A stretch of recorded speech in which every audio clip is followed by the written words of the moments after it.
விட்டு போனாலும் என் மனதை விட்டு போவதில்லை. இது பாக்கியராஜ் சாரு வந்து இந்த முருங்கக்காய் இந்த பாட்டு அவருக்காக இந்த பாட்டு பாடினங்க.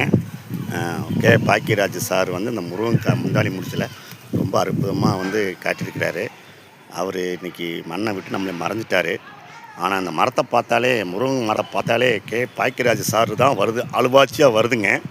ஆனால் இதில் வந்து ரொம்ப நன்மைகள் இருக்குது. அவர் கரெக்டாக தான் சொல்லியிருக்கிறாரு.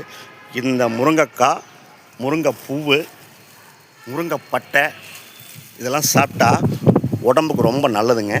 நரம்பு தளர்ச்சி வந்து போயிடும். அதே மாட்டம் கர்ப்பிணி பெண்களுக்கு சுகப்பிரசவம் வாரத்தில் 2 நாள் முருங்கைத்தலை, முருங்கை பிஞ்சு சூப்பு போட்டு குடித்தா வாரத்தில் 2 நாள் சாப்பிட்டா சுகப்பிரசவம் ஆகும். இப்போ 1.5 லட்சம் 2 லட்சம் செலவாகும்.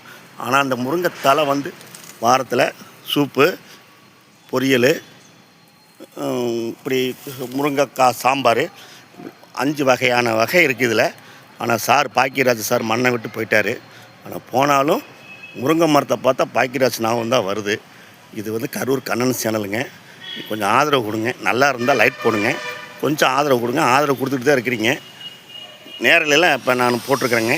கொஞ்சம் ஆதரவு கொடுங்க. பாக்கியராஜ் சார் முந்தாணி முடித்த முருங்கைக்காய்னா இது ரொம்ப நல்லதுங்க. ரொம்ப உடம்புக்கு ரொம்ப நல்லது. எந்த வியாதியும் வராதுங்க. முருங்கை சூப்பராக இருக்குங்க. முருங்கை பட்டையை வந்து அரைச்சி சட்னி அரைச்சி சாப்பிட்லாமுங்க. சாப்பிட்டு பாருங்கள், ரொம்ப நல்லது. உடம்புகளுக்கு ரொம்ப ரொம்ப ரொம்ப நல்லது. பைல்ஸ் வராது, நரம்பு தளர்ச்சி இருக்காது. நீங்கள் சாப்பிட்டு பாருங்கள். இது இயற்கையான மருத்துவம். சார் சொல்லிட்டாரு. அவர் மறைஞ்சிட்டாலும் முருங்கை மரத்தை பார்த்தாலே பாக்கியராஜ் சார் தான் ஞாபகமாக வருது. அவருக்கு கண்ணீர் அஞ்சலியாக இந்த முருங்கை மரத்தை நான் காட்டியிருக்கிறேன். அவர் நல்லா தெய்வத்தோட தெய்வமாக இருக்கட்டும் பாக்கியராஜ் சார். இது கரூர் கண்ணன் சேனல். அனைவருக்குமே வணக்கம்.